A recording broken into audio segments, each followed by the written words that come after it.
Hello dear students, कैसे हैं आप सभी। I hope you all are well. So आपका सभी का स्वागत है एक बार फिर से हमारे ऑफिशियल यूट्यूब चैनल पर। तो डियर स्टूडेंट्स, आज देख लिया ऑलरेडी आपने टाइटल। जो आज हमारा टॉपिक होने वाला एक ऐसा टॉपिक है जो मेरे हिसाब से हर बच्चे को सीखने की बहुत ज़्यादा ज़रूरत है। जो टेंस, जिसको हम बोलते हैं टेंस। ये एक ऐसा टॉपिक जो हर एग्जाम में आता है। मतलब जिस भी एग्जाम में अगर इंग्लिश का सिलेबस आ रहा है ना, उस एग्जाम में ये टॉपिक 101% आता ही है। और सच बताऊं मैं आपको डियर स्टूडेंट्स, ये टॉपिक ना कसम से आपकी जड़ है इंग्लिश की। अगर आपने इसको नहीं सीखा तो आप बहुत बड़ी गलतियां कर जाते हो, क्योंकि वहीं आपकी चीजें अधूरी रह जाती है इंग्लिश के अंदर, बहुत सी चीजें। लेकिन मेरा वादा है कि आप लोग जो आज 10th की क्लास लेने वाले हो ना, इस लेवल के लोगे कि जहां आपने आज तक कहीं पढ़ी नहीं होगी। और अगर मेरे से टेंस नहीं सीखा तो कहीं नहीं सीखा, ये मैं कह रहा हूं, ये मेरा दावा है आपको। अगर मुझसे टेंस नहीं सीख पाए ना तो कहीं नहीं सीख पाओगे, क्योंकि मैं रटाता नहीं हूं, बनाना सिखाता हूं। और आज यहीं से आप टेंस के फॉर्मूले बनाना सीखोगे, देखना। ये मेरा वादा है आप लोगों से। टेंस के फॉर्मूले बनाना सीखोगे, हेल्पिंग वर्ब, मेन वर्ब, हर चीज आज सीखने वाले हो, बिल्कुल एकदम धमाकेदार तरीके से। देखना है, मेरा वादा है आप लोगों से, प्रॉमिस है। तो चलिए स्टार्ट करते हैं बिना किसी देरी के। देखिए, सबसे पहले बात करते हैं टेंस के बारे में। तो ये टेंस है ना, ये टेंस होता क्या है कि टेंस किसी कार्य के होने का समय एवं उसकी अवस्था को बताता है। कि क्या, टेंस किसी भी एक्शन को, कार्य को, उसके होने का समय अवस्था को बताता है। अब समय तो हमें पता है, लेकिन अवस्था क्या होती है जानते हो? अभी बताऊंगा मैं।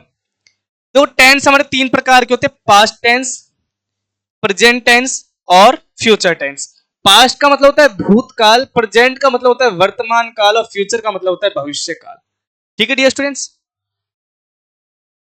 अब देखिए, मैं समझाऊं आपको तरीके से, एक प्रॉपर तरीके से बताता हूं मैं आपको कि जो हमारा टेंस है ना, काल, इसको हमने भागा तीन भागों में। यानी क्या है, एक टेंस एक मालिक है। क्या है, एक टेंस एक मालिक है। और इसने क्या रखे, तीन नौकर रखे, एम्प्लॉयज रखे, या फिर मान लो मैनेजर रख लिए, तीन मैनेजर रख लिए। टेंस तो क्या है, यहां पर ओनर है, एक कंपनी का मालिक। और इसने तीन मैनेजर रख लिए। क्या रख लिए? तीन मैनेजर।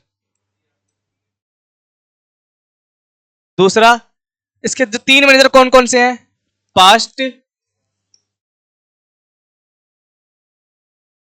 Present, future.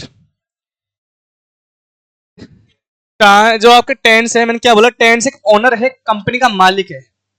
और इसने तीन मैनेजर रख लिए। क्या रख लिए इसने? तीन। क्या रख लिए इसने? तीन मैनेजर। ठीक है। और इसने तीन मैनेजर रखे, कौन कौन से? पास्ट, प्रेजेंट और फ्यूचर। अब भाई साहब सीधी बात है, कंपनी अगर कोई बड़ी सारी कंपनी है, मैनेजर है, तो साथ में काम करने के लिए नौकर भी चाहिए। चाहिए नौकर। तो इसने क्या करा, इन्होंने सबने चार चार नौकर रख लिए। क्या रख लिए? चार चार नौकर। वो चार चार नौकर कौन कौन से थे? वो चार चार नौकर थे: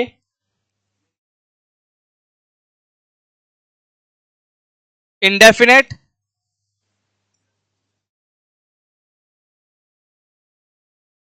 कॉन्टिन्यूअस,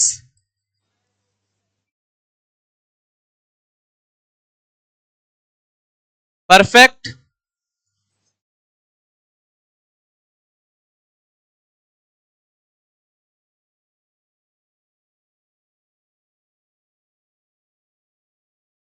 परफेक्ट कॉन्टिन्यूअस। ठीक है। मैंने क्या बोला कि भाई टेंस एक कंपनी का मालिक है, उसके तीन मैनेजर हैं, पास्ट टेंस, प्रेजेंट टेंस और फ्यूचर टेंस। अब देखो भैया, आपके मन में एक सवाल भी उठ रहा होगा कि सर आपने पहले प्रेजेंट क्यों नहीं लिखा। यार मुझे एक चीज बताओ, आप लोग, आपने समय का स्ट्रक्चर देखा है? समय एक बीत जाता है, वर्तमान की स्थिति में आता है और भविष्य की ओर जाता है, ऐसे ही होता है ना। तो भैया अगर हम समय का अपमान करेंगे तो समय हमारा सम्मान करेगा क्या? नहीं करेगा ना। तो इसलिए हमें समय का क्या करना पड़ेगा, टाइम का भी सम्मान करना पड़ेगा। अब जैसे मैंने बताया कि जब टेंस एक ओनर है, और ये जो आपके ये पास्ट प्रेजेंट फ्यूचर है, ये सारे क्या है, कंपनी के मैनेजर हैं।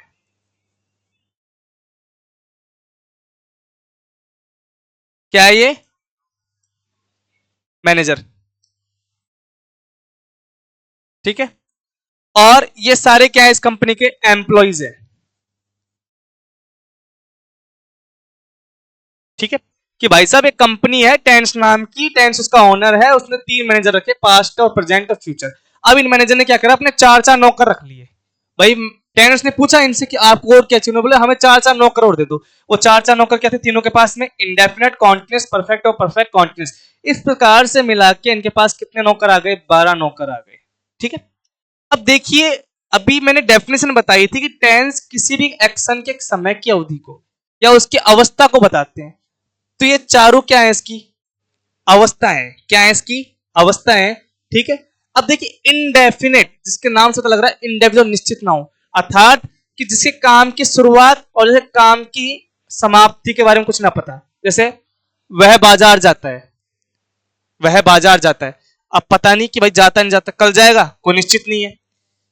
कॉन्टिन्यूस, कि भैया जिसके समय की शुरुआत करने का तो पता चल रहा है लेकिन समय की समाप्ति का नहीं पता रहा। एक उसका काम चल रहा है लेकिन उसका पता नहीं कब खत्म होगा, कि वह आम खा रहा है, पता नहीं कब तक खाएगा, तो वो क्या है, कॉन्टिन्यूस। परफेक्ट, कि भैया जहां पर आपको उसके समय के शुरुआत से लेके समय के अंत तक पता लग जाए कि वह खाना खा चुका है, हाँ भैया मतलब उसने काम कर लिया है अपना पूरा। ठीक है, परफेक्ट कॉन्टिन्यूस। परफेक्ट कॉन्टिन्यूस मतलब क्या होता है कि जिसके अंदर हमें पता लगता है कि वो इसका पास्ट से वो काम चल रहा है, पहले चल रहा है और वो अभी तक चला जा रहा है, कुछ हिस्सा पूरा हो गया, कुछ हिस्सा क्या होता है, जारी रहता है। दोनों चीज पता लगती है उसमें। जैसे इंडेफिनेट में कि भाई हमें निश्चित नहीं पता कि वो काम हो भी रहा है नहीं हो रहा, आगे होगा नहीं होगा। मैंने बोला कि मोहन विद्यालय जाता है, अब पता नहीं वो जाता है या नहीं जाता, हम कुछ नहीं कह सकते। कॉन्टिन्यूस, जिसमें काम क्या हो, जारी हो, मतलब काम चलता रहता है, वह खाना खा रहा है, वह पढ़ रहा है, मतलब जिसमें लास्ट में रहा मिले आपको। ठीक है, परफेक्ट, जिसमें काम क्या हो जाए, बिल्कुल पूरा हो जाए। क्या हो जाए, पूरा, यानी कि वह खाना खा चुका है, हम विद्यालय जा चुके हैं, हम आ चुके हैं। तो इस प्रकार से जहां चुका, चुके, चुकी, ये हो परफेक्ट होता है। परफेक्ट कॉन्टिन्यूस की बात करूं जिसमें क्या होता है कि कुछ हिस्सा तो काम का पूरा हो जाता है, कुछ हिस्सा जारी रहता है। मैं बोला कि वह सुबह से पढ़ रहा है, तो यानी कि सुबह से शाम होने को आ रही है लेकिन पढ़ रहा है, लेकिन कुछ काम तो क्या हुआ, पूरा हुआ ना, और कुछ हिस्सा क्या है, अभी जारी है। ठीक है, तो इस प्रकार से ये चीजें ही। अब देखिए इसी प्रकार से पहली बात, टेंस के 3 प्रकार हुए, पास्ट, प्रेजेंट, फ्यूचर। फिर उनकी 4 अवस्था हुई जिनको हम वर्क्स बोलते हैं, कार्य की स्थिति बोलते हैं। उसके बाद इनके सेंटेंस भी होते हैं। क्या होते हैं, सेंटेंस।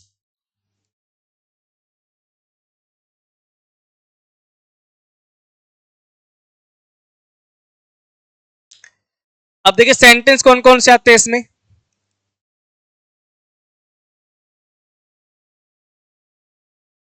अफर्मेटिव बोले तो साधारण वाक्य है।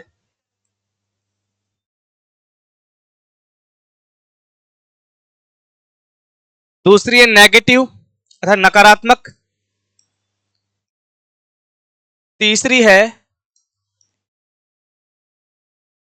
इंटरोगेटिव अर्थात प्रश्नवाचक, जो 2 प्रकार के होते हैं, हेल्पिंग वर्ब से और डब्ल्यू एच वर्ड से। अब ये helping verb, W H word क्या होते हैं, देखो जहां हाँ या ना का जवाब देना पड़े केवल, वो होते हैं हेल्पिंग वर्ब। और डब्ल्यू एच वर्ड जहां आपको सटीक जवाब देना पड़े, पूरा आंसर देना पड़े, वो होता है डब्ल्यू एच वर्ड। मैंने बोला तुमने खाना खाया, वो हाँ खाना खाया, नहीं खाना नहीं खाया, तो यहां पर हाँ ना का जवाब आया। मैंने बोला तुमने खाना कब खाया, भाई साहब मैंने खाना सुबह खाया, तो यहां पर जवाब सुबह आया ना, हाँ ना का जवाब तो नहीं आया ना, लेकिन इसमें जवाब आपको पूरा देना पड़ा। मैंने बोला वह कौन है, वह मेरा भाई है, ठीक है, तो यहां जवाब देना पड़ा। ठीक है, क्या वह राम है, हाँ वह राम है, नहीं वह राम नहीं है। तो यहाँ पर आना का जवाब, जहां पर हाना का जवाब देना पड़े, यस और नो का आंसर देना पड़े, वो हेल्पिंग वर्ब से। जहां कंप्लीट आंसर देना पड़े वो कौन सा होगा, डब्ल्यू एच वर्ड। कौन सा word students, W H words. तो ठीक है, शुरू करते हैं, आगे चलते हैं इस क्लास को। मेरे हिसाब से आप समझ गए टेंस के बारे में, टेंस का स्ट्रक्चर, टेंस क्या होता है, टेंस कितने प्रकार के होते हैं, ये अवस्थाएं कौन कौन सी होती हैं और ये वाक्य कौन कौन से होते हैं। ये चारों वाक्य है ना, ये एक चौथा और रह गया आपका इंटरोगेटिव नेगेटिव, ये भी डब्ल्यू एच और हेल्पिंग से चालू होंगे, ये ध्यान रखना। ठीक है, देखते हैं आगे। अब हम बात करते हैं सबसे पहले प्रेजेंट टेंस की। देखो प्रेजेंट टेंस में सबसे पहले बात करेंगे प्रेजेंट इंडेफिनेट की। जैसे मैंने बताया अवस्थाओं के बारे में कि हर टेंस की चार चार अवस्थाएं होंगी, इस प्रकार से मिलकर 12 अवस्थाएं बनती हैं। ठीक है, आज हम बात करेंगे केवल प्रेजेंट टेंस का, हम बिल्कुल खुल के एकदम बेसिक से अच्छे तरीके से जानेंगे। ठीक है, अब देखिए इसमें बताऊं हिंदी वाक्यों की जो पहचान होती है, हिंदी वाक्यों के अंत में ता है, ती है, ताहू, ते है मिलते हैं। क्या मिलते हैं? ता है, ती है, ताहू और ते है मिलते हैं। अगर बात करूं हेल्पिंग वर्ब की, तो हेल्पिंग वर्ब मिलती है डू और डज। डू और डज क्या मिलती है? डू और डज। ठीक है, उसके बाद में बात करूं मेन वर्ब की, तो भाई मेन वर्ब इसमें दो प्रकार की होती है, वर्ब की फर्स्ट फॉर्म और वर्ब की फिफ्थ फॉर्म। फर्स्ट फॉर्म और फिफ्थ फॉर्म। फिफ्थ फॉर्म होती है वर्ब की फर्स्ट फॉर्म के साथ में एस या ईएस। ये चीज बेसिक थी कि भाई इसकी पहचान क्या है, हिंदी वाक्यों के अंत में क्या मिलेगी? ता है, ती है, ते है, ताहू, ये सब मिलते हैं। हेल्पिंग वर्ब क्या थी? डू और डज। हेल्पिंग वर्ब क्या होती है? किसी सेंटेंस को सटीक बनाने के लिए काम में आती है। मेन वर्ब जो मुख्य क्रिया होती है वो कौन कौन सी होती है? एक तो फर्स्ट फॉर्म और एक होती है फिफ्थ फॉर्म। देखो फॉर्म्स होती है हमारी 5 प्रकार की, first, second, third, fourth, fifth. जैसे मान लिया गो, ये फर्स्ट फॉर्म। सेकंड फॉर्म हो गई वेंट, थर्ड फॉर्म हो गई गॉन, फोर्थ फॉर्म बोलती है आईएनजी लगा दो किसी में बस, और फिफ्थ फॉर्म होता है भैया किसी भी वर्ब में एस और ईएस लगाना। किसी वर्ब में क्या लगाना? एस और ईएस लगाना। गोज, यानी कि इसमें तो लगती है आईएनजी और इसमें लगता है एस या ईएस। इस प्रकार से आपकी 5 फॉर्म होती है वर्ब की। कोई दिक्कत नहीं, अगर आपको वर्ब्स की फॉर्म आनी जरूरी है तो इनकी जो मेन मेन वर्ब्स फॉर्म है जो मोस्ट इंपोर्टेंट होती है, मैं मेरे टेलीग्राम चैनल पे मिल जाएंगी, आप वहां जाके देख लेना। आज मैं वहां डाल दूंगा और वहां से आप देख सकते हो इनको, है ना। और ये पीपीटी वगैरह भी आपको सारी चीज वहीं मिल जाएंगी, कोई दिक्कत की बात नहीं है। तो ये फॉर्म समझ में आ गई, 5 फॉर्म्स होती हैं। उसी प्रकार से वर्ब की फर्स्ट फॉर्म के साथ ऐसी ऐसी होती है, क्या बोलते हैं? वर्ब की फिफ्थ फॉर्म बोलते हैं। अब बात करो डू डज का यूज कहां होता है। देखो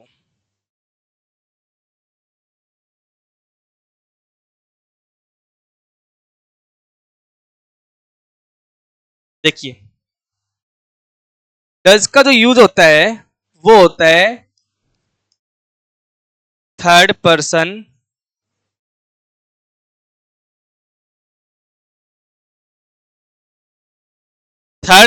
सिंगुलर के साथ में। जैसे कौन कौन से हो गए?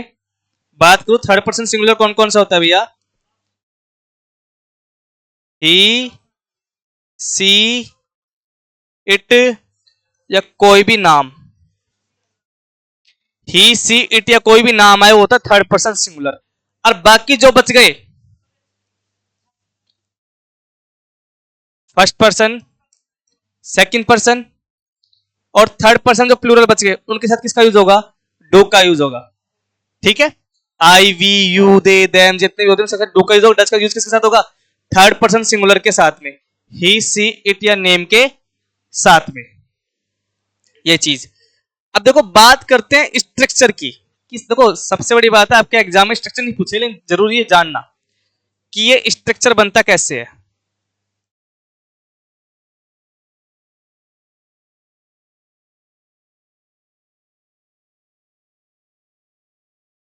देखो बात करें स्ट्रक्चर की तो ध्यान देना, हर एक सेंटेंस के अंदर 3 चीजें तो फिक्स होती हैं, सब्जेक्ट, वर्ब, ऑब्जेक्ट। ध्यान से देखना, बिल्कुल ध्यान से इन चीजों को ना। सब्जेक्ट होता है कर्ता, जो किसी काम को करता है वो होता है सब्जेक्ट।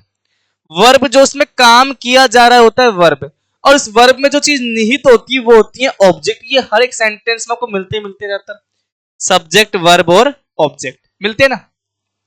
अब मैंने आपको ऑलरेडी बताया कि भैया ये वर्ब है 2 प्रकार की होती है, हेल्पिंग वर्ब और मेन वर्ब।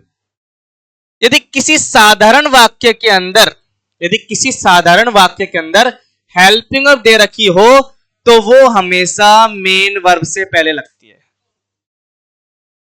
क्या लगती है? मेन वर्ब से पहले। ठीक है। तो बात करें हम अफर्मेटिव सेंटेंस की सबसे पहले,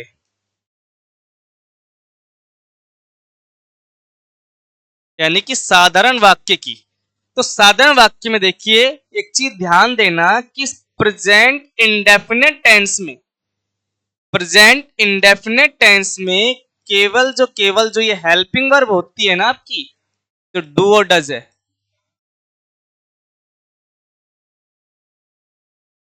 डू और डज, इसका जो यूज है वो केवल नेगेटिव नकारात्मक, इंटरोगेटिव प्रश्नवाचक और इंटरोगेटिव नेगेटिव अर्थात प्रश्नवाचक नकारात्मक वाक्यों के साथ में ही होती है, प्रश्नवाचक नकारात्मक वाक्यों के साथ में ही होती है। ठीक है, अब देखिए इसका जब मैं स्ट्रक्चर की बात करूं, स्ट्रक्चर की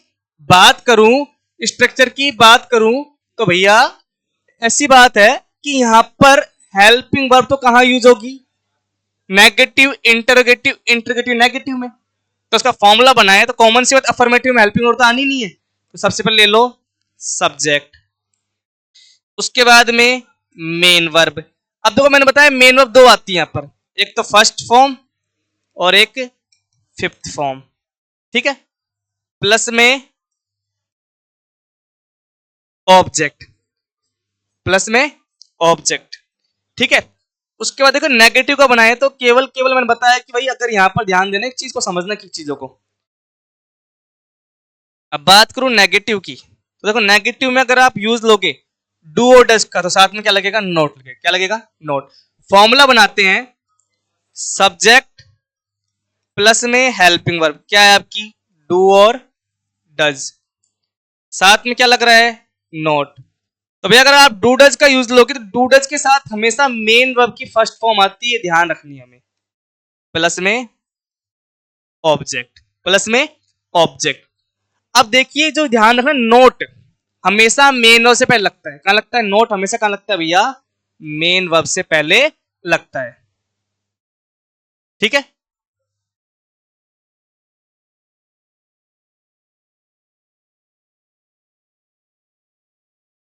अब बात करें इंटरोगेटिव की, कुछ नहीं करना इसमें, बस ये जो हेल्पिंग वर्ब उसको आगे लाकर रख दो।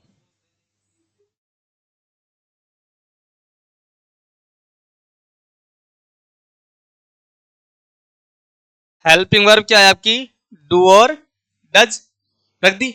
उसके बाद रखना है सब्जेक्ट, उसके बाद में मेन वर्ब की फर्स्ट फॉर्म, प्लस में ऑब्जेक्ट और प्लस में क्वेश्चन मार्क। ये लीजिए, अगर मुझे इसका बनाना हो डब्ल्यू एच वर्ड, ये तो हेल्पिंग वर्ब से था, साधारण मतलब केवल जहां यस और नो का बात हो रही हो। अब बात करें डब्ल्यू एच वर्ड की, कुछ नहीं करना, बस इस हेल्पिंग वर्ब से पहले, इस हेल्पिंग वर्ब से पहले क्या लगा देना,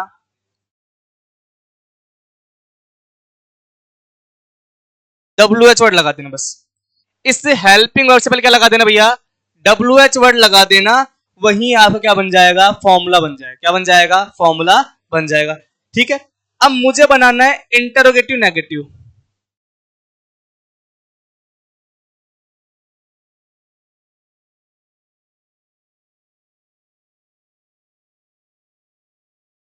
इंटरोगेटिव नेगेटिव, कुछ नहीं करना, सबसे पहले रखना है हेल्पिंग वर्ब टू डज, उसके बाद में सब्जेक्ट, मेन से पहले नॉट,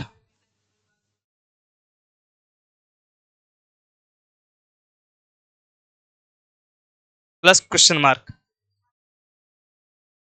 ये चार फॉर्मूले बने, affirmative, negative, interrogative, interrogative negative. ठीक है, ये फॉर्मूला तो आपने सीख लिया बनाना, कुछ नहीं करना। तो मैंने बताया था कि तीन से जो सेंटेंस का स्ट्रक्चर है, सब्जेक्ट वर्ब ऑब्जेक्ट से बनता है। किससे बनता है, सब्जेक्ट वर्ब ऑब्जेक्ट से। हमेशा हेल्पिंग वर्ब मेन वर्ब से पहले लगती है। बात एक ध्यान रखना कि हमेशा हेल्पिंग वर्ब मेन वर्ब से पहले पहले लगती है। ठीक है, ये बात ध्यान रखी। उसके बाद मैंने बताया कि जो नोट है वो भी कहां लगता है, मेन वर्ब से पहले लगता है। और नोट अगर लगा रहे हो तो भाई बीच में लगेगा, हेल्पिंग वर्ब और मेन वर्ब के बीच में। अगर इंटरोगेटिव फॉर्मूला बनाते हो, कौन सा, इंटरोगेटिव फॉर्मूला बनाते हो ना, तो जो आपकी हेल्पिंग वर्ब है वो सब्जेक्ट से आगे निकल जाती है। क्या निकल जाती है, सब्जेक्ट से आगे निकल जाती है। उसी प्रकार इंटरोगेटिव नेगेटिव में सबसे पहले हेल्पिंग वर्ब, उसके बाद सब्जेक्ट, मेन वर्ब से पहले नॉट, फिर उसके बाद ऑब्जेक्ट, फिर क्वेश्चन मार्क। ये बन गया आपका फॉर्मूला। अब देखिए एक चीज बता दूं, यहां पर एक चीज बताएगी वर्ब की फिफ्थ फॉर्म, इस चीज पर ध्यान देना। वर्ब की फिफ्थ फॉर्म अर्थात एस या ईएस, इसका यूज कब करना है हमें? जब भैया हमारा पर्सन कैसा हो? थर्ड पर्सन हो। कैसा हो? थर्ड पर्सन हो, और वो भी सिंगुलर। वो भी सिंगुलर। कैसा होना चाहिए? सिंगुलर होना चाहिए। थर्ड पर्सन सिंगुलर होना चाहिए। अगर थर्ड पर्सन सिंगुलर तब एस या ईएस का यूज लेंगे। अब इसमें भी दो नियम काम करते हैं, ध्यान देना। इसमें भी दो नियम काम करते हैं, ध्यान देना कि एस का यूज कब करना है और ईएस का यूज कब करना है। अगर हमारी मेन वर्ब की एंडिंग ओ से, डबल एस से, सी एच से, एच एच से, एक्स से या फिर जेड से होता है तब लगाना है ईएस। तब क्या लगेगा? ईएस। जैसे जी ओ गो, गो यानी जाना, लास्ट में ओ है तो लग जाएगा ईएस, बन गया गोज। और जो बाकी शेष बच गए, जो बाकी क्या बच गए? शेष, उनके साथ लग जाएगा एस। क्या लग जाएगा? एस। ये कॉमन सी बात थी, ध्यान रखनी है आपको। इतनी सी बात थी, बस इतना सा है। टेंस आप फालतू में टेंशन लेते हो, टेंस के अंदर टेंशन नहीं लेना रे बाबा, ठीक है? आप लोगों को टेंशन देना है लोगों को, हमें टेंशन नहीं लेना, क्योंकि हमें तो पीडीएफ में हमारा नंबर चाहिए ना, तभी तो लोगों को टेंशन आएगी ना। जब आपका नंबर, आपका पीडीएफ में, आपका रोल नंबर पीडीएफ में लोगों को दिखेगा, तब उनकी बीपी भी हाई होगी, कईयों की होती है ना, कईयों की। हाँ, तो वो चीज करनी है हमें। तो हमें तो खुद का क्या करना है? टेंशन देना नहीं, टेंशन सॉरी टेंशन लेना नहीं, टेंशन देने वाला काम करना है हमें तो लोगों को, है ना? पढ़ना है मस्त तरीके से। तो टेंस का स्ट्रक्चर सीखे कैसे बनेगा? देखो स्ट्रक्चर की बात मैंने पहले ऑलरेडी बता दी कि सब्जेक्ट वर्ब ऑब्जेक्ट के आधार पे क्या बनता है, स्ट्रक्चर कॉमन सी बात बनता है, और उसके आधार पे इस प्रकार से बनाना होता है। अब देखो आपके एग्जाम में क्वेश्चन किस प्रकार से आएंगे वो देखिए। आपको ये नियम दिख रहे हैं, ये नियमों के आधार पर, एडवर्ब्स के आधार पर आपको जानना होगा कि किस प्रकार से क्वेश्चन आते हैं। कि जब भी सेंटेंस में क्या मिले आपको, जब भी सेंटेंस में आपको मेरे प्यारे बच्चों, मेरे साथियों, always, usually, daily, generally, every या ईच के साथ कोई भी टाइम, जैसे every day, each day, every week, each week, every month, each month, इस प्रकार मिल जाए, रेयरली मिल जाए, हार्डली मिल जाए, ओकेजनली मिल जाए, स्केयरली मिल जाए, सेल्डम मिल जाए, सभी एल वाई एडवर्ब्स, केवल लेटली और रिसेंटली को छोड़ के, जितने एडवर्ब्स होते हैं जिनके लास्ट में एल वाई होते हैं ना, इन दो को छोड़ दो, और बाकी सारे वन से वीक, वन से मंथ, वन से ईयर आदि दिखे तो प्रेजेंट इंडेफिनिट टेंस का यूज होगा, आंख बंद करके। ये सारी एडवर्ब्स याद करनी होंगी आपको। याद करने लायक है क्या? कॉमन सी बात दिखता है हमें कि हाँ ये चीजें प्रेजेंट में चल रही है, बस इनको याद करना है, इनको देख लेना। अगर ये एडवर्ब्स आपको मिल जाती है वाक्य के अंदर तो समझ जाना कि वहां पर क्या होगा, प्रेजेंट इंडेफिनिट टेंस का यूज होगा। किसका यूज होगा? प्रेजेंट इंडेफिनिट टेंस का यूज होने वाला है। अब देखिए example, Ram fill in the blanks milk every morning. अब यहां पर एवरी मॉर्निंग आया। अब एवरी मॉर्निंग से प्रतीक हो रहा है कि भैया प्रतिदिन, प्रेजेंट इंडेफिनिट। आपको यहां दे रखा है टेक, क्या दे रखा है? टेक। अब सेंटेंस कैसा है? सिंपल है, अफर्मेटिव है, तो यानी वर्ब की फर्स्ट फॉर्म या फिर वर्ब की फिफ्थ फॉर्म, हेल्पिंग हो तो यूज होने वाली नहीं है इसमें। तो देखिए राम कैसा पर्सन है? सर राम तो थर्ड पर्सन है, सिंगुलर है, तो क्या लगेगा? एस या ई एस। अब यहाँ पर टेक आपको मेन वर्ब है, इसमें क्या लगना चाहिए? सर यहाँ तो ई एस तो लगेगा नहीं, क्योंकि लास्ट में O double S C H वगैरह तो है ही नहीं। क्या लगेगा? यहाँ पर एस लग जाएगा, तो यहाँ पर हो जाएगा राम टेक्स। क्या हो जाएगा डियर स्टूडेंट्स? राम टेक्स। ठीक है, अगला देखिए, mango always fill in the blanks late at, अब दे रहा है कम, तो लेट दे रखा है यहाँ पे, देखो ऑलवेज दे रखा है, ऑलवेज का मतलब प्रेजेंट इंडेफिनिट। अब mango third person singular, verb की फर्स्ट फॉर्म या वर्ब की फिफ्थ फॉर्म, तो मैंगो के साथ भाई यहाँ पर कम दे रखा है, तो यहाँ भी एस नहीं लगेगा, एस लगेगा, तो यहाँ कर देंगे कम्स। क्या कर देंगे? Comes. Ramesh fill in the blanks to school every day, यहाँ देखो एवरी डे देखते पता लग गया प्रेजेंट इंडेफिनिट। अब यहाँ पर नोट दे रखा, मतलब नेगेटिव बनाना पड़ेगा, तो डू डज का यूज होगा।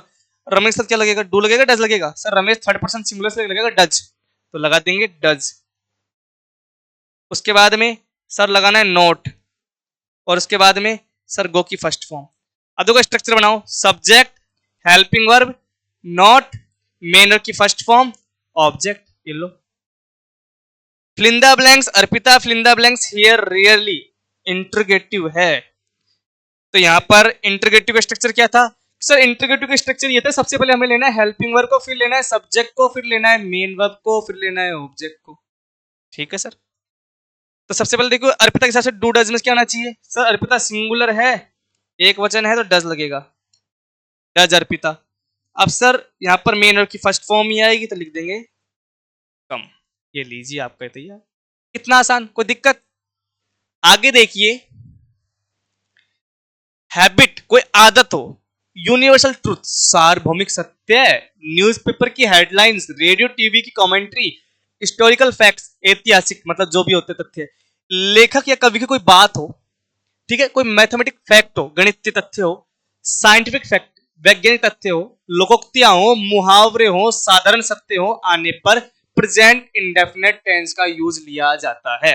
जैसे the sun fill in the blanks in the east rise, कि सूर्य कहां उगता है भाई? ईस्ट में। पूर्व में कॉमन सी बात तो लिख देंगे इसमें राइजेज, क्या कर देंगे? राइजेज। इतनी तो नॉलेज आपको भी होगी मेरे हिसाब से, स्ट्रक्चर सीखोगे। इससे पहले मैंने टेंस की वीडियो डाली है, पूरी एक्सप्लेन की है उसके अंदर, उसको जरूर देखना, वहां समझोगे आप। स्पोकन बैच में जाओगे, स्पोकन बैच में 3 से 4 क्लासेस है टेंस की, पूरी देखना, वहां समझ पाओगे। फिर उसके बाद में मैं ये एडवांस बैच बना रहा हूँ आप लोगों के लिए, बिल्कुल बेसिक से लेके। The earth fill in the blanks around the sun. अब देखो अर्थ जो पृथ्वी है सूर्य के चारों ओर चक्कर काटती है, ये बात बिल्कुल सच है, सार्वभौमिक सत्य है। तो सार्वभौमिक सत्य तो क्या लगेगा? प्रेजेंट इंडेफिनिट टेंस, तो यहां पर हो जाएगा moves. Water fill in the blanks at 100 degree Celsius, कि पानी 100 डिग्री तापमान पे उबलता है, बॉयल, बिल्कुल वैज्ञानिक तथ्य है। तो क्या हो जाएगा यहां पर? बॉइल्स हो जाएगा। Wood wood fill in the blanks on water float, की जो लकड़ी है पानी पे तैरती है, बिल्कुल तैरती है, ये सत्य एक तरह से हो जाएगा फ्लोट्स। ये लीजिए, क्या दिक्कत? आगे देखिए, आने वाले समय में होने वाले फिक्स प्रोग्राम, फिक्स प्लान, तो हो तो वहां पर प्रेजेंट सिंपल या इंडेफिनिट टेंस का यूज होगा, एवं बहुत फ्यूचर का होगा। कि कई बार क्या होता है कि कुछ काम होने वाले हैं फ्यूचर में, कुछ काम का होने वाले हैं फ्यूचर में होने वाले होते हैं, लेकिन क्या होता है कि भैया वहां पर सीधी सी बात दे रखी होती है कि वो क्या है? फिक्स है ना? वो चीज क्या है? बिल्कुल फिक्स है, और हमें एहसास होता है वो फ्यूचर का, लेकिन वहां यूज होगा प्रेजेंट टेंस का। जैसे स्कूल जुलाई में खुलेगी, ये बात फिक्स है, ठीक है। कुछ चीज हमें ऐसा एहसास हो कि वो चीज बिल्कुल फिक्स है, लेकिन होने वाली फ्यूचर में बहुत का दिखाती है। जैसे the school fill in the blanks reopen in July, तो स्कूल आप देखो यहाँ पर कुछ बच्चे करेंगे will reopen, the school will reopen in July, लेकिन यहाँ पर आएगा प्रेजेंट टेंस इंडेफिनिट का, तो यहाँ हो जाएगा रीओपन्स। आपको तो ये ध्यान देना है कि जब ऐसा चीज हो कि जो काम आने वाले समय में होगा, लेकिन वो फिक्स प्रोग्राम होता है, फिक्स प्लान होता है, तो वहां पर प्रेजेंट सिंपल इंडेफिनिट टेंस का यूज किया जाता है। He fill in the blanks to Delhi next month, वो अगले महीने दिल्ली जाएगा, ये बात फिक्स है उसके लिए, तो यहां पर हो जाएगा गोज। क्या हो जाएगा? Goes. The prime minister fill in the blanks come here tomorrow, तो भाई कल यहां पर आएंगे, तो फिक्स हो गई बात, तो यहां पर हो जाएगा कम्स। क्या हो जाएगा? कम्स। आगे देखिए कि कंडीशनल सेंटेंस मतलब जो शर्त वाले वाक्य होते हैं, इसमें आपको 2 वाक्य दे रखे होंगे, 2 क्लॉज दे रखे होंगे। अगर उसमें if unless until before after as soon as long as in case when के साथ अगर ये दे रखे हैं, तो वहां प्रेजेंट सिंपल का यूज लोगे, और दूसरा जो वाक्य होगा वहां पर सिंपल पास्ट टेंस का यूज होगा। देखिए अनलेस सी, अनलेस सी, अनलेस आ गया यहां पर, तो यहां पर क्या होगा? प्रेजेंट इंडेफिनिट, तो ही सी के साथ क्या आएगा? Works hard, she will not succeed, तो यहां पर देखिए कि अब यहां जो सक्सीड है ये क्या है? Past tense. क्या है? पास्ट टेंस है ना। When he fill in the blanks come here, है ना, तो यहां पर सॉरी फ्यूचर सिंपल, मेरा दिमाग दिमाग कहां जा रहा है आज, फ्यूचर सिंपल है ना, तो यहां फ्यूचर आ गया, विल नॉट, तो ये आ गया। उसी प्रकार से when he fill in the blanks come here he will help me, तो यहां पर व्हेन आया जब, तो यहां पे प्रेजेंट सिंपल, तो हो जाएगा comes. When he comes here, he will help me, तो यहां क्या आ गया? फ्यूचर सिंपल आ जाएगा। तो रूल क्या बोला कि जब भी कंडीशनल सेंटेंस हो और उनमें अगर ये चीजें दे रखी, कौन कौन सी? If, unless, until, before, after, as soon as long as, in case, when, तो इनके साथ तो प्रेजेंट सिंपल का यूज होगा, और जो दूसरा क्लोज होगा उसमें फ्यूचर सिंपल का यूज लिया जाएगा। आगे देखिए, हेयर देयर से स्टार्ट होने वाले एक्सक्लेमेटरी सेंटेंस में प्रेजेंट सिंपल टेंस का यूज होता है। प्रेजेंट सिंपल का यूज होगा एक्सक्लेमेटरी विषमवादी बोधक वाले वाक्य, यानी कि पहचान क्या है इसकी सर, हमारे दादाजी का डंडा, मम्मी की शिल्पा बिंदी, इस प्रकार के जब वाक्य मिलते हैं तो वो कौन सा होता है, एक्सक्लेमेटरी होता है। कौन सा होता है, एक्सक्लेमेटरी होता है। ठीक है, देखिए इसके अंदर here fill the blanks comes the bus, तो यहां पर हेयर दे रखा है तो आंख बंद करके लिख दो कम्स, देखना ही नहीं कुछ, यहां लिखा है देयर तो यहां लिख दो गोज, बस इतनी सी बात है, और कुछ देखना ही नहीं है, ये बात थी। आगे देखिए, प्रेजेंट कॉन्टिन्यूअस टेंस, कॉन्टिन्यूअस मतलब जो काम जारी हो, चल रहा हो, अभी तक लगातार चल रहा हो, जारी हो, वो होता है प्रेजेंट कॉन्टिन्यूअस टेंस। इसकी पहचान होती है हिंदी वाक्य के अंत में रहा है, रही है, रहे हैं, रहा हूं मिलता है भैया। इसमें जो हेल्पिंग वर्ब आती है इज, एम, आर, तो इसका यूज तो होगा सिंगुलर सब्जेक्ट के साथ में, जितने भी सिंगुलर सब्जेक्ट है, ही, सी, इट या कोई नाम आ जाए। एम का यूज होता है आई के साथ में, और जो बच गए प्लूरल वाले उनके साथ होता है यू का, वो सॉरी आर का है ना, जैसे यू हुआ, दे हुआ, वी हुआ, इनके साथ क्या होगा, यूज। बात करें इसकी मेन वर्ब की, तो वर्ब की फोर्थ फॉर्म मैंने बताई थी ऑलरेडी, वर्ब की फर्स्ट फॉर्म के साथ आईएनजी लगती है, वो होती है वर्ब की फोर्थ फॉर्म, उसका यूज किया जाता है। अब इसका स्ट्रक्चर बनाना सीखें, बड़ा आसान तरीका है, स्ट्रक्चर बनाते हैं। सबसे पहले बनाएंगे अफर्मेटिव का, मैंने क्या बताया था, पहले क्या रखना है, हमें सब्जेक्ट रखना होता है। अब इसमें हेल्पिंग वर्ब आएगी, सर इसकी हेल्पिंग वर्ब क्या है बताओ, सर इसमें तो helping verb is, am, are है, ठीक है रख दी। उसके बाद में sir main verb, main verb की कौन सी फॉर्म है इसमें, सर फोर्थ फॉर्म अर्थात वर्ब की फर्स्ट फॉर्म के साथ आईएनजी, और फिर उसके बाद क्या रखना होता है, ऑब्जेक्ट रखना होता है सर, ये तो बन गया अफर्मेटिव का फॉर्मूला। नेगेटिव में सर कुछ नहीं करना, मेन वर्ब से पहले नोट रख दो, नेगेटिव का फॉर्मूला बन जाएगा सर, रख दो ना, फिर बढ़ाओ ना, subject helping verb sir is, am, are, plus में मेन वर्ब से पहले क्या रख दो, नोट रख दो, प्लस में मेन वर्ब की फोर्थ फॉर्म सर, उसके बाद सर ऑब्जेक्ट, ये लीजिए रख दिया। सर इंटरगेटिव बनाना है, इंटरगेटिव क्या करना है सर, कुछ नहीं करना, जो हेल्पिंग वर्ब इसको सब्जेक्ट से आगे रख दो, फॉर्मूला तैयार। ये लो sir, helping verb is, am, are, plus में सब्जेक्ट, प्लस में मेन वर्ब की फोर्थ फॉर्म, प्लस में ऑब्जेक्ट, और प्लस में क्वेश्चन मार्क। ठीक है सर। अगर डब्ल्यू एच होता तो क्या करते सर, सर डब्ल्यू एच होता तो सर कुछ नहीं करते, हेल्पिंग और से पहले डब्ल्यू एच रखते थे, बस इतनी सी बात रखनी थी, मेरे को कुछ करना ही नहीं था। अब सर इंटरगेटिव नेगेटिव का फॉर्मूला बनाना है मुझे, तो सर कुछ नहीं करना, बस आपको क्या करना है, मीन से पहले क्या लगाना है, नोट लगाना है, और सेम फॉर्मूला आ जाएगा इसका। हेल्पिंग वर्ब है हमारी इज, एम, आर, उसके बाद में सब्जेक्ट, उसके बाद मेन वर्ब से पहले क्या लगा देंगे, नोट, ठीक है। उसके बाद में मेन वर्ब की फोर्थ फॉर्म, उसके बाद में ऑब्जेक्ट, और उसके बाद में क्वेश्चन मार्क, ये आपका फॉर्मूला तैयार। कुछ दिक्कत आ रही है इनमें, अरे कहाँ दिक्कत, जब आपको बता दी, ट्रिक्स बता रहा हूँ मैं तो आपको, उन ट्रिक्स को फॉलो करो बस, आप तो रटना नहीं है, समझना है, बनाना है, मेहनत करनी है, कोशिश करनी है। देखो मेहनत तो शुरुआत में सबको लगती है भैया, करनी पड़ेगी, इस मुकाम को पाने के लिए इंसान को मेहनत तो करनी पड़ती है। रख हौसला बस बुलंदियों पे अपने, मतलब सीधी बात मैं यही कहूंगा कि अपने हौसलों को मजबूत रखो, कमजोर मत हुआ, अगर कोई चीज समझ में नहीं आती इसको 10 बार पूछो, मेरे से पूछो, कमेंट करो, आपको नंबर दे रखे हैं व्हाट्सएप के, वहाँ व्हाट्सएप पे मैसेज कीजिए 8824745108, वहाँ मैसेज कीजिए, हमसे बातचीत कीजिए, हम आपके लिए हमेशा है भाई साहब। आगे देखिए इसकी कुछ रूल्स, यदि वाक्य में now, today, tonight, at present, at this moment, at this time, continuously, in these days, nowadays, constantly, look and listen आदि एडवर्ब्स का प्रयोग होता है, तो वहां पर प्रेजेंट कॉन्टिन्यूअस टेंस का यूज होगा, कॉमन सी बात। देखिए नाउ आ गया, आंख बंद करके लगा दो, present continuous tense, wrong sir singular था सर, इज आ गया। स्लीप दे रखा है, क्या लिख देंगे sir, sleeping. We fill in the blanks to the cinema tonight, not go, तो we are पहले सब्जेक्ट, फिर हेल्पिंग वर्ब, फिर उसके बाद में नॉट और मेन वर्ब क्या आ जाएगी, going, we are not going. John fill in the blanks here now.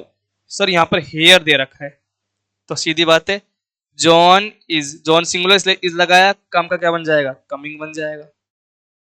ये लीजिए, वो कोई दिक्कत नहीं सर।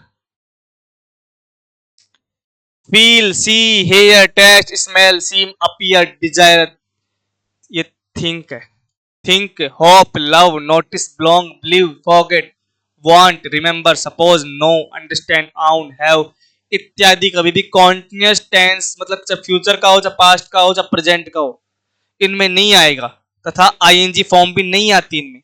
हमेशा क्या आती है इनमें, प्रेजेंट की फॉर्म आती है। जैसे प्रेजेंट इंडेफिनिट की फॉर्म आती है, she is knowing him very well, ये गलत है।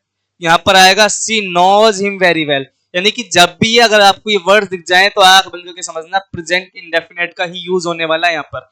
ही इज अंडरस्टैंडिंग इट, नहीं ये भी गलत है, ही अंडरस्टैंड्स इट, ध्यान देना इस बात को, ठीक है।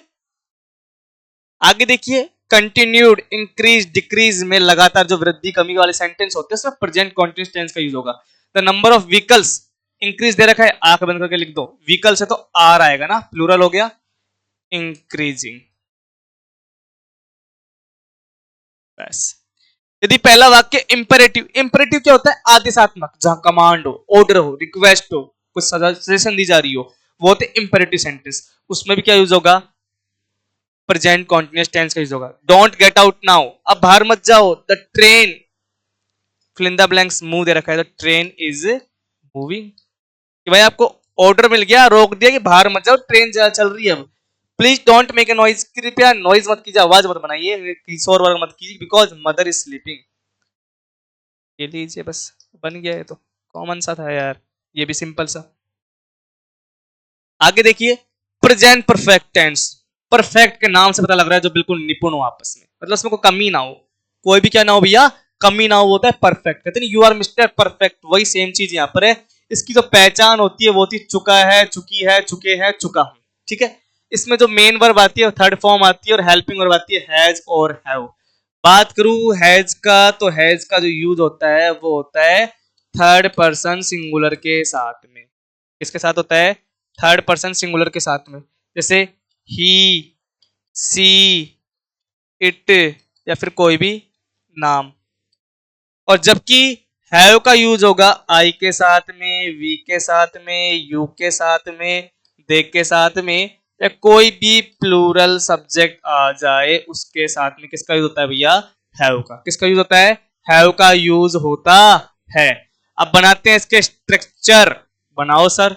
अफर्मेटिव का बनेगा सर सब्जेक्ट, अच्छा जी, इसमें सर हेल्प में लगेगी ना, लगेगी बिल्कुल, हेल्प में क्या दे रखी सर, इसमें हैव दे रखी थी। अच्छा, इसमें मेन वर्ब कौन सा थी सर, मेन वर्ब इसमें आती थर्ड फॉर्म, ये ध्यान रखना। आपके हर परफेक्ट में लगेगी थर्ड, हर कॉन्टिन्यूअस में लगेगी फोर्थ, ठीक है। बस प्रेजेंट पास्ट के अंदर थोड़ा सा चेंज आता है इंडेफिनिट में। उसके बाद सर क्या लगाना है, ऑब्जेक्ट लगा दे भाई, और क्या लगाना है, बस इतनी सी तो बात है। अच्छा, अब उसके बाद देखिए, नेगेटिव बनाना है सर, क्या करूं, नेगेटिव में कुछ नहीं करना है, हेल्पिंग और से पहले क्या लगेगा, नोट। नहीं सर, मेन वर्ब से लगता है, कहां दिमाग है सर। राम हेल्पिंग वर्ब लगाएंगे हैज और हैव, ठीक है। उसके बाद में क्या लगाना है, नोट लगाना। नोट के बाद में सर मेन वर्ब की थर्ड फॉर्म लगा दो। उसके बाद में क्या लगाओ भाई, ऑब्जेक्ट। अब बनाना है सर मुझे इंटरोगेटिव, तो क्या करो, इस एडजेक्टिव को उठाओ यहां से और सब्जेक्ट क्या रख दो, बस इतनी सी काम करना है। तो हैज, हैव आगे रख दिया हमने हेल्पिंग वर्ब। उसके बाद में लिखा सब्जेक्ट, सब्जेक्ट के बाद में सर, सॉरी, सब्जेक्ट के बाद में सर मेन वर्ब की थर्ड फॉर्म। उसके बाद में सर ऑब्जेक्ट, ऑब्जेक्ट के बाद सर क्वेश्चन मार्क। अगर सर मुझे डब्ल्यू एच बनाना हो तो कुछ नहीं करना सर, इससे आगे पहले क्या रख दो, डब्ल्यू एच और रख दो, बस इतनी सी बात थी। सर इंटरोगेटिव नेगेटिव कैसे बनेगा, सर फॉर्मूला इंटरोगेटिव को उठा लो और उसमें जो मेन वर्ब है उससे पहले क्या रख दो, नॉट रख दो सर, बस। तो हैज,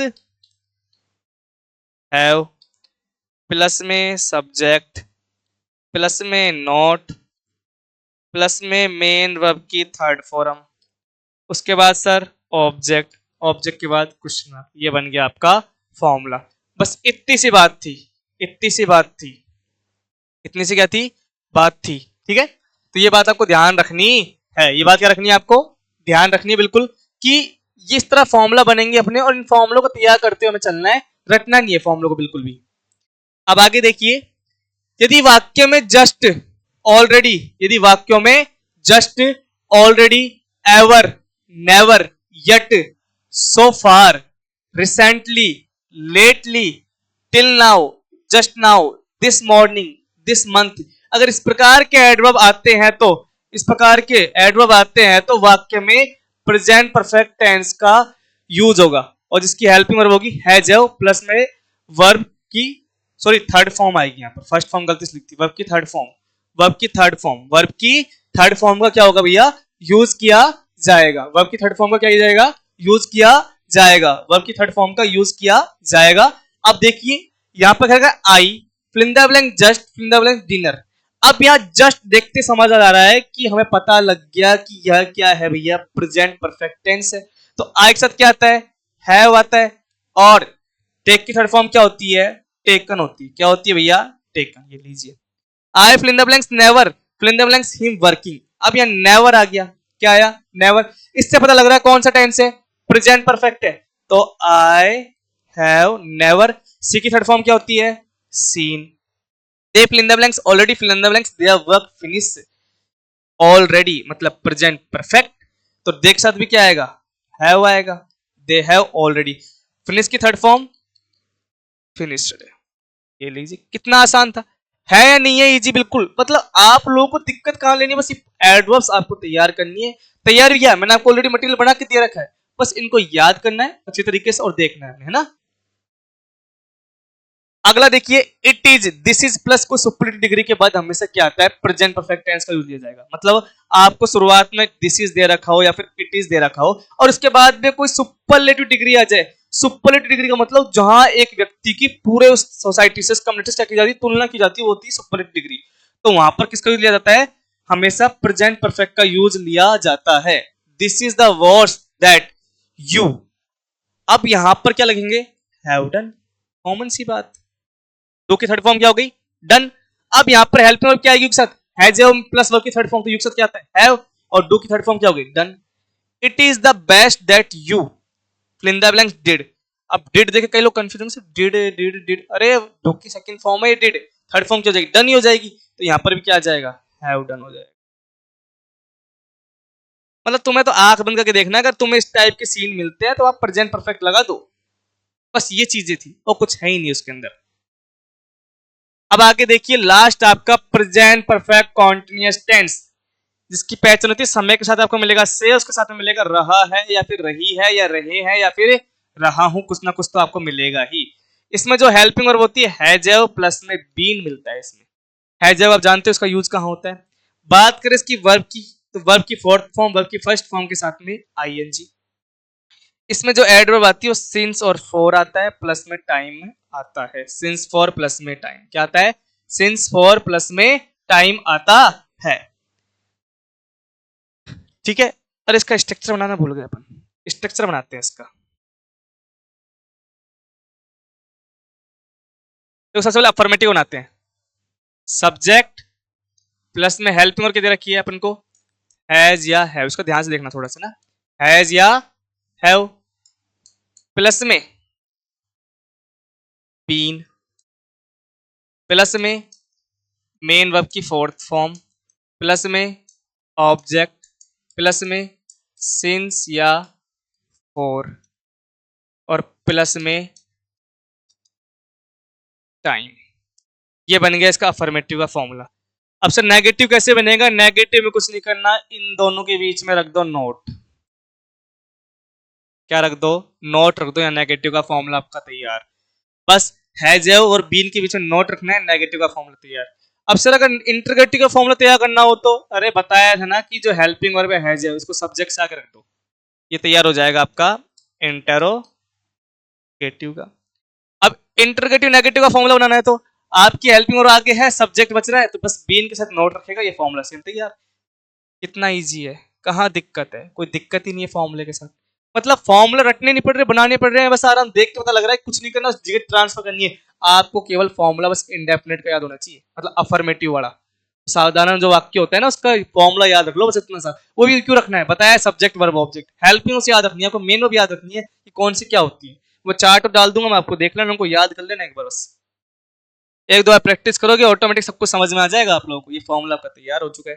अब देखो इसमें use of since of four आता है, चीज आता है एडवर्ब सिंस ऑफ फोर का यूज करना है। तो सिंस का जो यूज है वो निश्चित समय अर्थात पॉइंट ऑफ टाइम के लिए किया जाएगा। मतलब किसी भी डेट, कोई भी तारीख आ जाए, 19 मार्च 22 अगस्त कोई भी आ जाए, किसी दिन का कोई भी मतलब वीक आ जाए, संडे मंडे रविवार इतवार जो आप बोलते हो वो आ जाए, कोई भी महीने का नाम जनवरी मार्च आ जाए, कोई साल आ जाए 2004 2002, कोई भी ओकेजन आ जाए, दीपावली होली ईद, ये कुछ भी आ जाए, पार्ट ऑफ ईच डे, सुबह शाम दिन रात, ये कोई महीना कोई शाम, इस प्रकार से ना। घड़ी का टाइम 4 बजे 7 PM, इस प्रकार से जो दे रखा है वही। कोई हमारी जिंदगी का जो जीवन है उसका कोई एक स्टेज आ जाए, बचपन आ जाए, है ना, इस तरह के वर्ड आ जाए तो वहां पर सिंस का यूज किया जाता है। फॉर का यूज कहां होगा? इसका प्रयोग अनिश्चित तथा पीरियड ऑफ टाइम के लिए किया जाता है, एक अवधि जहां निश्चित नहीं है। जैसे फॉर 5 आवर्स 5 घंटे के लिए, फॉर 6 मंथ 6 महीनों के लिए, फॉर 8 आवर्स 8 घंटों के लिए, फॉर ए लॉन्ग टाइम एक लंबे समय के लिए।